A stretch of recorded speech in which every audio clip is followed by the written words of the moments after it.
બનાસકાંઠા જિલ્લાના મુખ્ય મથક પાલનપુર શહેરમાં એક કારમાં અચાનક આગ લાગવાની ઘટના સામે આવી છે, જેમાં પાલનપુરના વેપારી પોતાની કાર લઈને શહેરથી હાઈવે તરફ જઈ રહ્યા હતા। તે દરમિયાન કોજી વિસ્તાર પાસે અચાનક આગળના ભાગે ગાડીમાં આગ લાગી હતી, જેથી કાર ચાલકે સમય સૂચકતા દાખવી અને ગાડી સાઈડમાં કરી નાખી હતી। ગાડીના આગળની સાઈડમાં આગે વિકરાળ સ્વરૂપ ધારણ કરતા ગાડી ચાલક સત્વરે ગાડીમાંથી નીચે ઉતરી ગયો હતો। જો કે ગાડીમાં આગ લાગતા જ ઘટના સ્થળે અફરાતફરીનો માહોલ સર્જાયો હતો।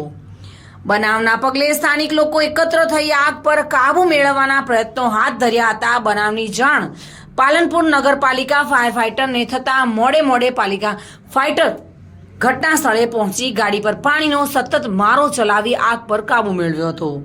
જો કે સદનસીબે મોટી જાનહાનિ ટળી હતી। Reena Parmar, today news, Gujarati.